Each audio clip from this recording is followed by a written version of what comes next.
was a nightmare. We would lose like something like 5 points for a misplaced comma. It was definitely my least favorite thing, and I personally just use citation generators and look over them to make sure they're correct and fix any mistakes because it's much easier than making 12 citations in the exact APA style. And it's also interesting that I think is it true for you guys? Most of the high schools teach you guys MLA format, and then you show up in college, and like most social sciences use APA. So it's a real switch. My biggest takeaway from the NCE assignment was that I learned how to analyze specific sources in depth in terms of their bias and how they're structured. And the hardest part was the format. Yeah. So what we showed you guys is a very typical APA format, like research paper. You'll usually have like headings and subheadings with a kind of breakdown of each subcategory of things you want to talk about. But yeah, it is tricky when you first start using APA. And I'm glad you guys can now think about, the news sources that you're consuming and how they might be structured and what bias they might be imparting. Biggest takeaway is that you can find a lot of bias based on a couple words. Yeah. There is a lot of discourse online about passive voice use in headlines, which can lead you to have different levels of empathy for people or events that are in the news. So yeah, wording plays a huge role. There's a lot of communication research on that.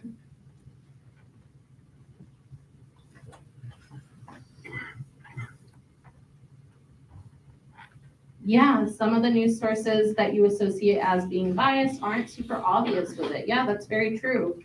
The hardest part was finding good articles that were obviously biased. And the center unbiased article felt left-leaning. Yeah, so I noticed that when I was grading you guys, it seemed a lot easier to find like the center article that's slightly left-leaning than a center article that's slightly right-leaning. I found that really interesting. And I also found that a lot of you guys saw for your left articles, they were much closer to the center than your right articles. That was also really interesting. They were still left, but they were kind of like slightly left as opposed to very, very left. The takeaway is that it was a bit different than a normal essay assignment. I'm glad you were able to adjust to it. That's good. Citations, yeah, like I said, it's definitely a challenge, and that's gonna come with time. And then also citation machine, that's great, fantastic. It'll even put it in like alphabetical order for you, which is super helpful. The only thing is the hanging indent. That one is definitely hard. It's kind of hidden, and it's the only time I've ever used a hanging indent was doing citations in APA. All right, my biggest takeaway is that there's such a large variety of news sources out there, and it's important to know how to decipher them. Absolutely. And the hardest part was looking out for biases of each sort. Yeah, I think we're picking up on that theme that like the way that biases are expressed can be really subtle things, like a couple of photos or a couple of phrases, or even just how you word something can really change the meaning of something. Like if you saw a headline that was like, I don't know, what's something? Store violently burgled versus trying to think of a different framing for that. Items taken from store at gunpoint. Like that, those evoke very different emotions, very different messages.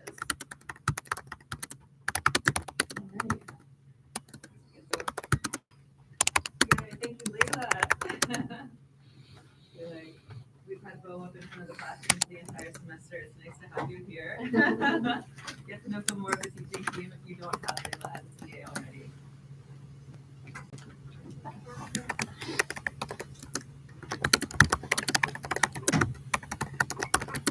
So it's not today, but we'll start this next week, where we'll talk about different methodologies within media and information.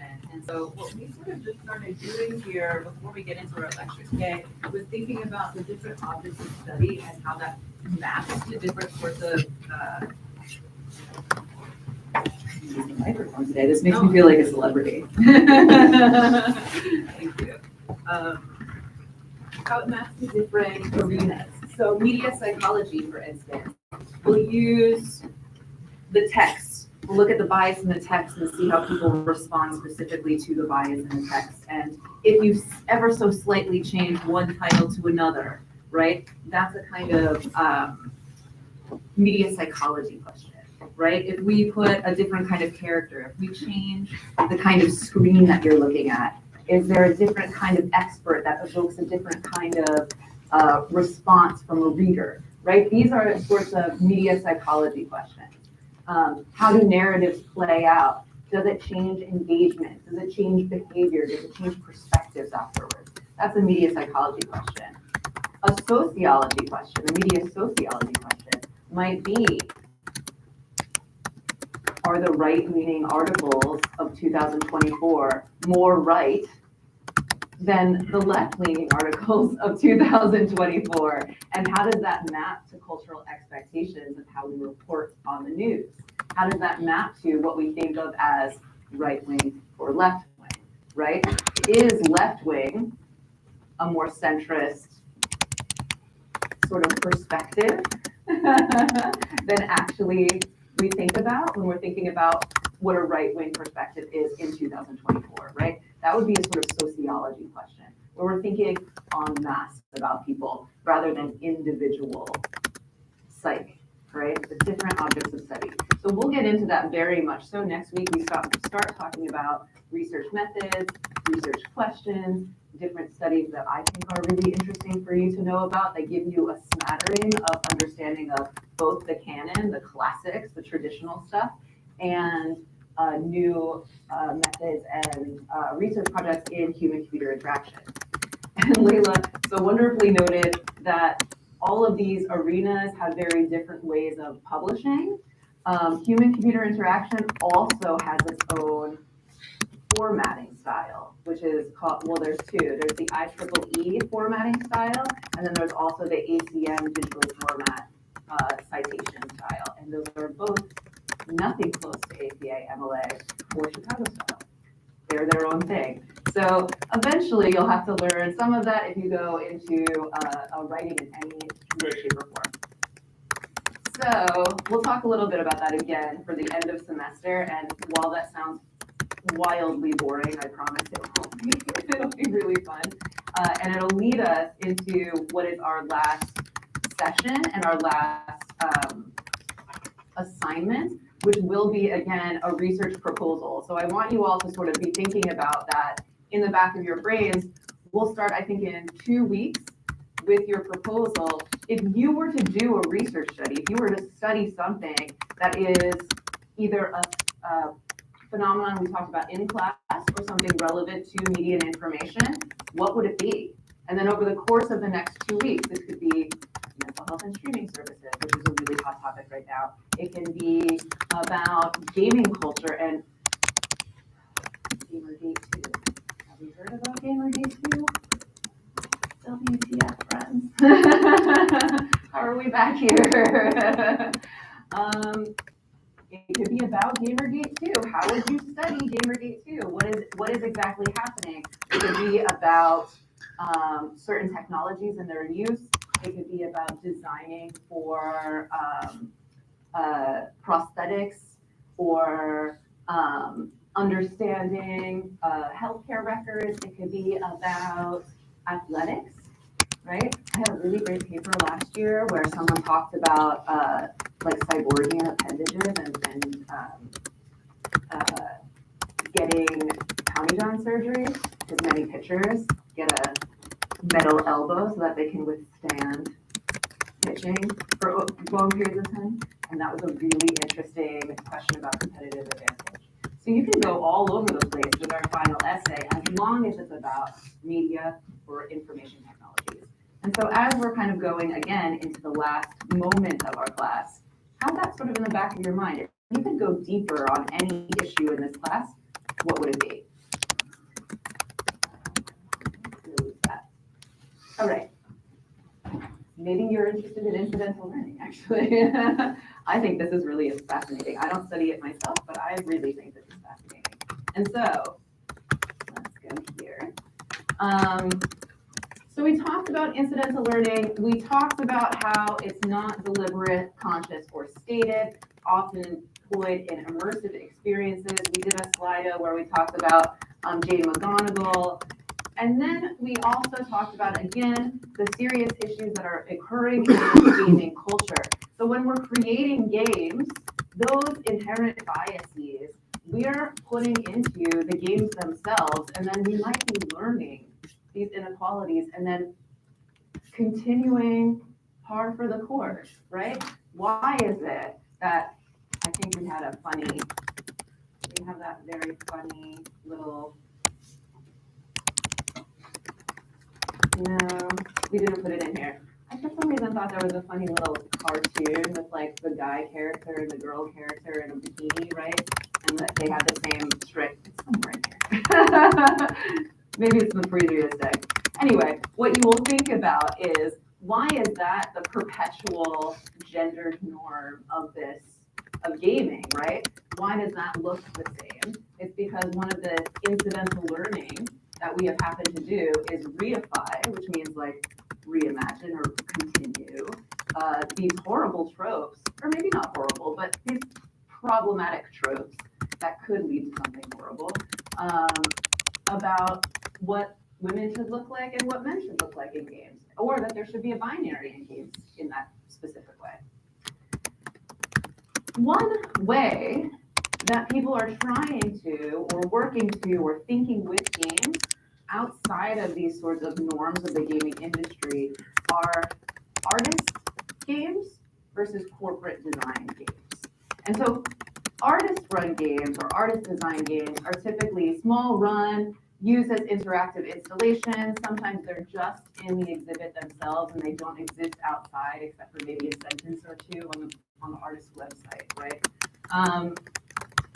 Often they intentionally subvert arcade-style gaming modes, like rewarding success where other games would dole a failure or death. Bookchin's The Intruder is one of these games. It's talked about in the chapter that we shared. And they're often explicit commentary on social justice issues. So for instance, players with different races are provided different experiences, or Venus's RBID, which we'll talk about in a moment, having players navigate a work-life balance as virtual workers of the future in biotech corporations. This is like Bookchin's MetaPet.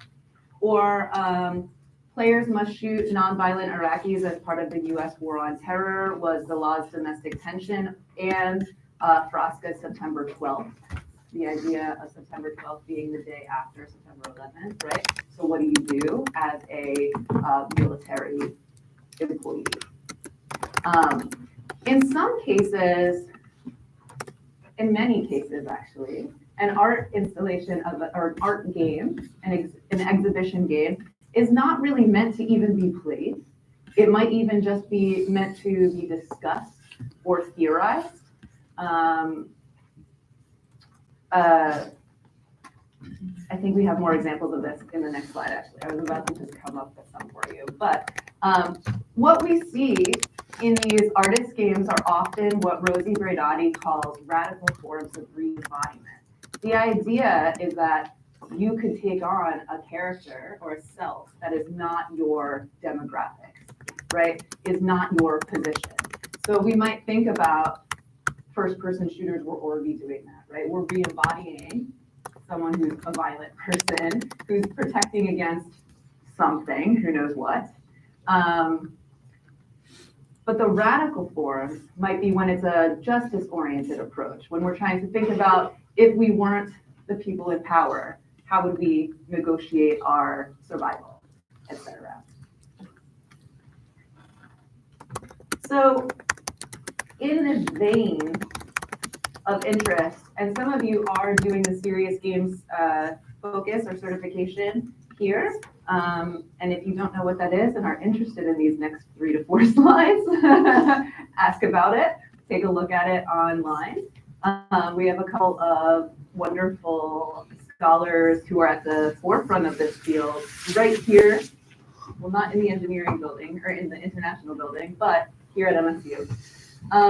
So games for change or social impact games is often what we name serious games, although the phrase and terminology serious games is increasingly got cultural cachet.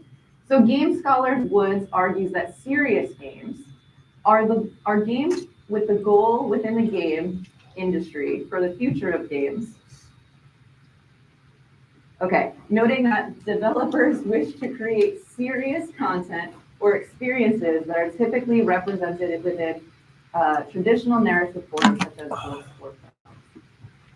So the idea, again, is that we might have more of a narrative form where there is a protagonist, an antagonist, a conflict, and a resolution that plays out like a full narrative in a book or a play or a film. So we might see this in education games or learning games, like Duolingo, which we talked about quite a bit, who again is seemingly hiring. So if any of you are done or looking for an internship, I think that's open right now. Human rights, again, some of the artist games that we named in the last slide often are about human rights, thinking about justice-oriented issues. There's an interesting law game about immigration and law that you can use. We might think about the trans games for medicalization of trans experience and the human rights involved in that navigation of doctors' offices that we talked about with POW. Workers' issues, there are increasingly, interestingly, labor-oriented games, thinking about work. We talked about those weird, poorly designed games that keep getting advertised to all of us that have like floating heads like a millimeter above their bodies and they run fast around things and you scroll like this. I don't know who the developer is of those games, but it's a trend right now where we're thinking about people working in hotels, we're thinking about landlords, we're thinking about people who tend to farms, etc. So we're doing a little bit more thinking about workers' work, blue collar work in particular. Whether those games are intentionally about workers' rights is unclear, but you do feel the stress of getting a lot of menial tasks done. Training for military deployment uses a ton of AR, VR, and increasingly so. I have been working with NASA for a few years now. They're employing a number of different VR, AR, and sensor-based technologies for monitoring mental health at distance. So they're really interested in what I call safe space. So people not freaking out if they're in space for long periods of time. How do we monitor that so that they're still able to make decisions? And their knee-jerk solution to that is let's put sensors all over people's bodies and then gamify like the calm down, gamify body regulation through AR and VR available on the vessel. That is a very interesting motive. So we might think about training for not just military deployment, but more remote work that's getting done increasingly through games and gamifying everyday life. Disaster relief training, one of the wildfire training modules is a virtual reality game that makes you do decision making when you're faced with sort of life or death scenarios for yourself and for multiple other people. What are you supposed to do? Crime, there's a ton of crime games, which is really interesting, or just in general, looking at AR, VR, and modeling. So we're using it all the time with our filters, right? All of our filters that make us look older, younger, et cetera, et cetera. Those filters are also used for serious processing of children who've been the victims of our Amber Alerts that we talked about, human trafficking, et cetera. So those sorts of they're not quite games, but they're modules that allow you to sort of go forward and backward in aging, are also being used. The data from those games improve the models for police and FBI training. Redesign of public spaces or transit systems. We might think about The Sims. We might think about other things that are sort of similar to this idea, but we're increasingly using that for redesigning transit systems. There was a roller coaster game that was very, very popular a few years ago that was very much used as a spatial planning operation that was also, again, used in a serious way. So we see it as a game that is just fun and we get points and things like that, but others have used sort of the basis of that template for real art. And then the last frameworks for team building, when you all get into the workplace, you get increasingly asked as an icebreaker to like engage in some, I don't know, handshake, but that's not the right word, but a word like handshake, that's more or less an office. And then we'll be given like an activity, like start by talking about what you did this summer. And then I'll say, change where you are. You use your mouse or fingers, you're using your phone to move through the room and you can hear other people.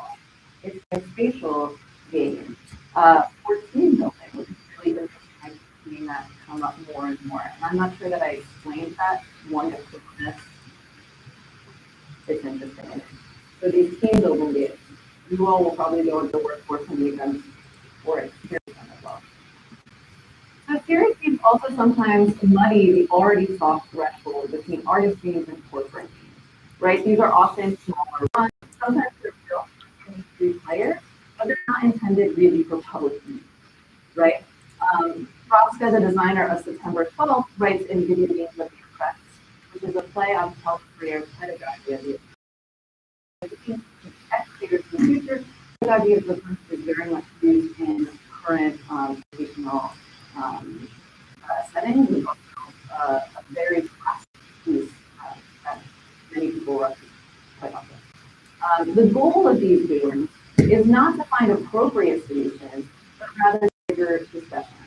So it would not matter if the games could not simulate the situation with realistic accuracy. Instead, games work as meta that can guide discussions and serve to explore alternative ways of dealing with real issues.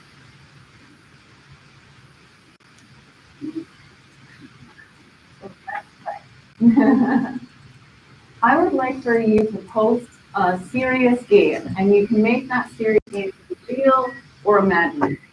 For this little exercise, I want you to tell me who is the player. Give me like a title, right? My game is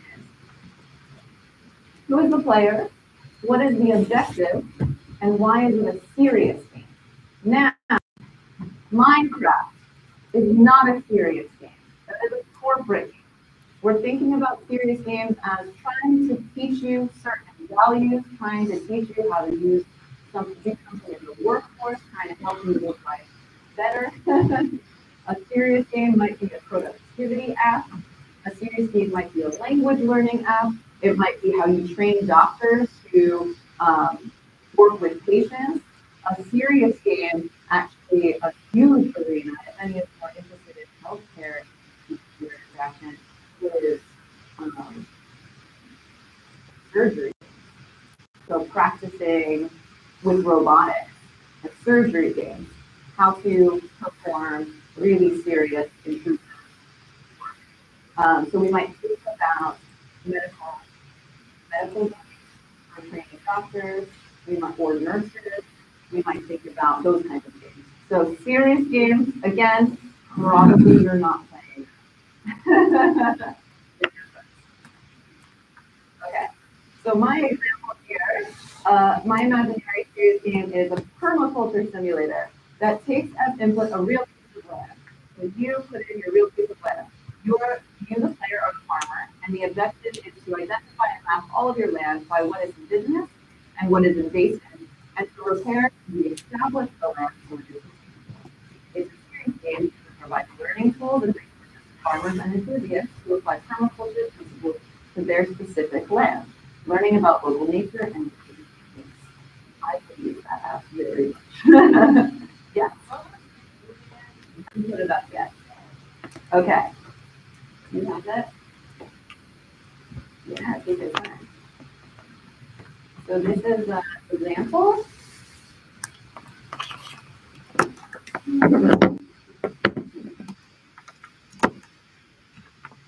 So think of your game. What would your series either be fictionally, or is there a serious game that you have played or encountered in the workplace or heard about, or maybe an example that I just had that you're now going to search in your toolbar? Like the medical robot training. Oh, it's up now? Thank you. So the number for our Slido is 3676034. Post a serious game, real or imaginary? What's it called? Who is the player? What is the objective? Why is it a serious game? Take a moment and think about that. Slido code 3676034.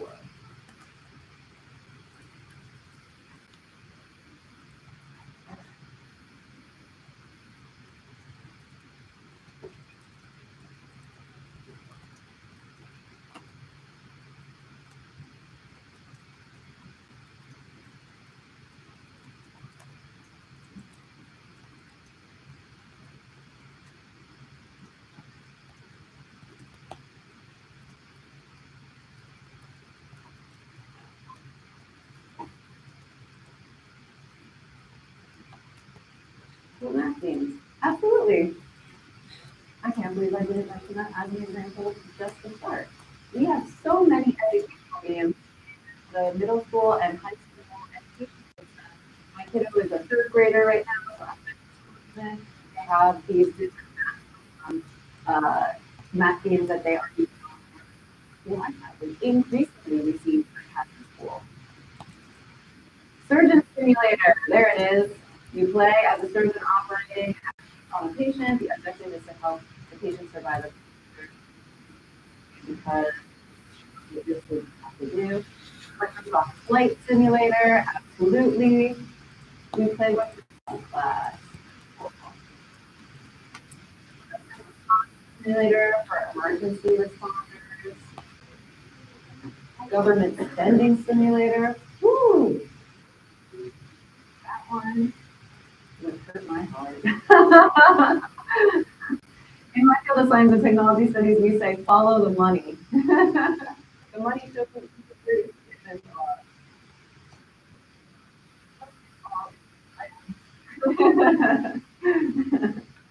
grow from apple trees in the north on everyone's property. Lots of work that we can do.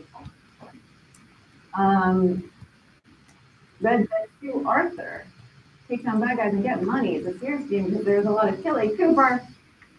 No. No. If it has a 2 in it, probably it is not, or a 3. It is probably not a serious game.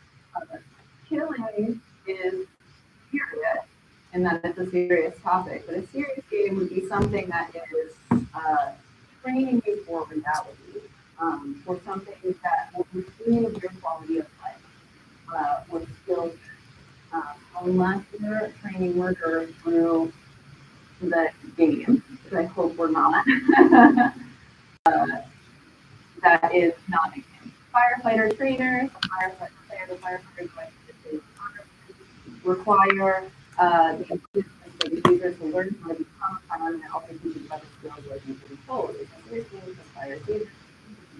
And one of the things that we teach, again, a lot of military training, a lot of crisis training, we don't simply do games though. So I want one of the things that you're thinking about now is how do we complement the person experience? One of the things that my kid, for instance, is really wrestling with right now is that she watches a lot of crafting YouTube videos. I let her watch crafting YouTube videos. She loves and then she thinks because she's watched so many videos and knows all of the tricks and tips that she just paint one and make one without having ever actually held the pen or the paper or the glue, without having ever done it. She has no understanding of the physicality of actually making a switch. She just gets so we might think about how these kinds of crisis games in particular are complemented by, if you drive down 94, actually there's a firefighter training station down 94, you can kind of see things that do. Why those are complemented by these sort of boot camp in-person training stations, and how they can help with not just knowing what the skills and tools are, but actually embodying those skills. Totally different thing, right?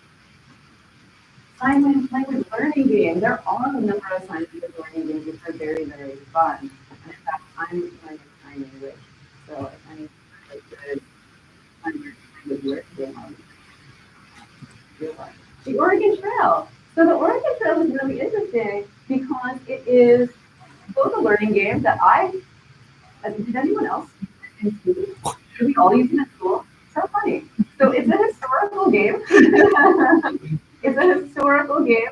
It is really interesting because it was very popular sport that had massive repercussions, right? We saw the Oregon Trail everywhere, both in school and outside.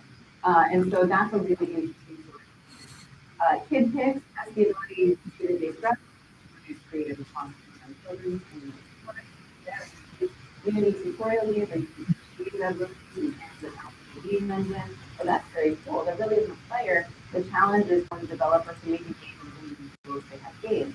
It's serious because it works super fast. That's very cool. The farm simulator, that's the one I want.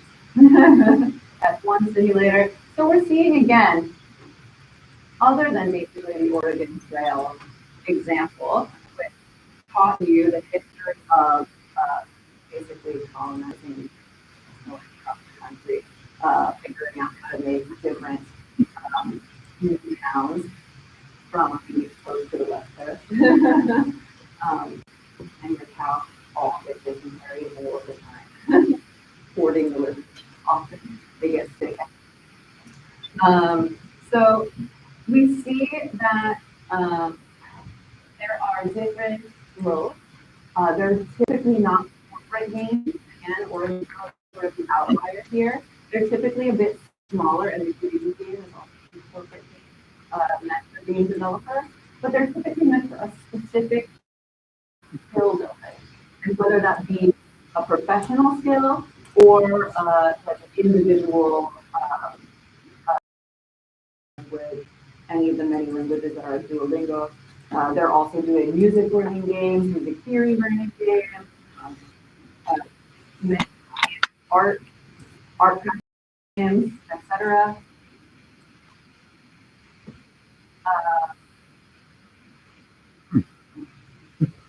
Whoa, whoa!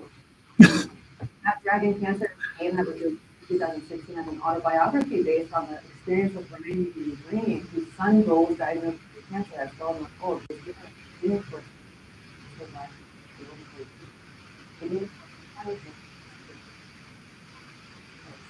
Whew. I had communication and emotional engagement. Revenue is going to be much more than having only that's beautiful. That's very serious. And so we see serious games again are teaching you about life skills. They're teaching you about coping mechanisms, they're teaching you about crisis, etc. Sometimes get a power washer, clean it up, and put it back and forth. That's what we just did. The hardest part of that is identifying where to get the help. Okay.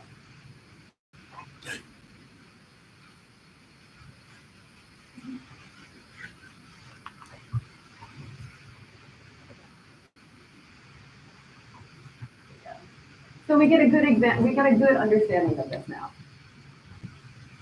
Where we're seeing, again, a huge explosion in 2023 and 24, and especially after, like, in the quarantine moment, AR/VR experiences exploded.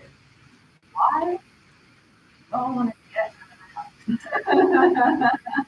we were all stuck there. This is my not empirical take on why AR/VR is very popular now, but I imagine that all of you made us desire developing AR/VR that's out of the house, even though we're still. So current trends in gaming need big investment into the intersection of XR, VR, and AR, which we'll define shortly, and serious gaming. And I want to note here that MSU has a really fascinating scholar on campus named Marcia Briggs School, who has been studying virtual reality simulators that are used to create US war victims, or not victims, veterans, sorry, I didn't say. The simulators typically recreate traumatic war environments as a form of exposure therapy. This is really big. One of the interesting things that Marissa writes about is not only the PTSD of the veterans that are being designed for, but the PTSD of the consignment. You have to guide give them visually treat the people. Yes. So this is a problem that we're seeing in 2024, where we're creating these virtual environments and even moderating virtual environments. People are really taking in a lot of traumatic need care as well. The writers themselves need care for the care apps that they are creating. VR is also used for social science and behavioral research to create a controlled environment for participants. Many of you got to experience that this year, and last year, if you were also doing SONA studies, there have been multiple VR studies that ask you to sort of be in a space and then answer a question or make a decision a little about what you're doing and experiencing.